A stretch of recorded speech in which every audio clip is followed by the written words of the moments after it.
Sitamarhi mix by अमृतला रहली जबान तर पतही धान रहली जबान तर पतही धान अब एकर सगाई हो गई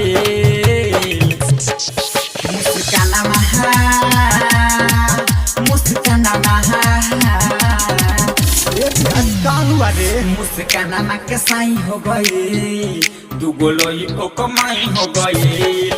मुस्काना के साई हो गई दुगो लोई का कमाई हो गई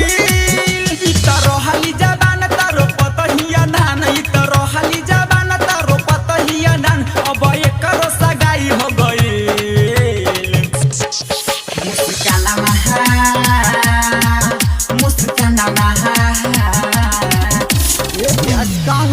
मुस्काना माँ के साई हो गई दुगो लइका के माई हो गई मुस्काना माँ के साई हो गई दुगो लइका के माई हो गई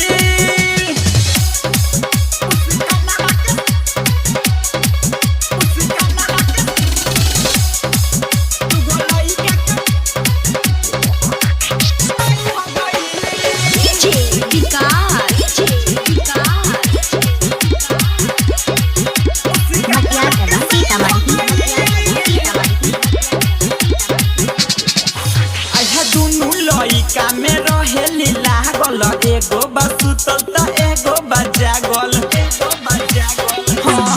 आए हाय दुनु लइका में रहेली लागल एगो बसुतल त एगो बजागल भइले लड़कोर नहीं बचल ह थोरई त भइले लड़कोर नहीं बचल ह थोर पूरा देहिया गिंजाई हो गइल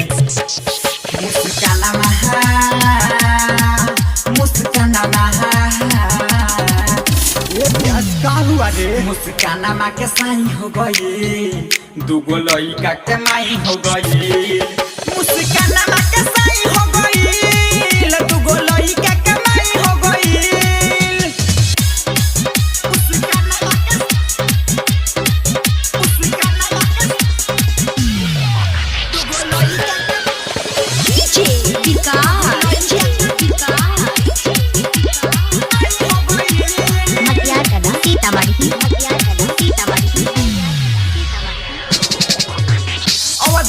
नारी से पहले बियाह रे करे भगवती कोड़वले कहरे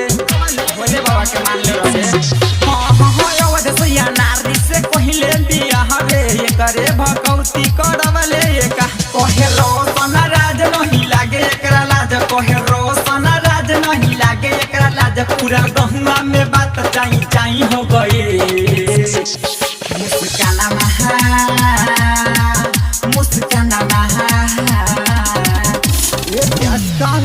मुस्काना माँ के साई हो गई दुगो लइका के माई हो गई मुस्काना माँ के साई हो गई दुगो लइका के माई हो गई रहली जबान तारो पतहिया धान रहली जबान तारो पतहिया धान अब एकर सगाई हो गई मुस्काना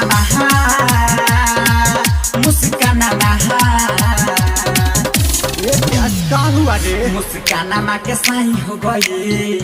दुगो लइका के माई हो गई मुस्काना माँ के साई हो गई दुगो लइका के माई हो गई महाकाल रिकॉर्डिंग स्टूडियो नरगा बाजार सीतामढ़ी बिहार।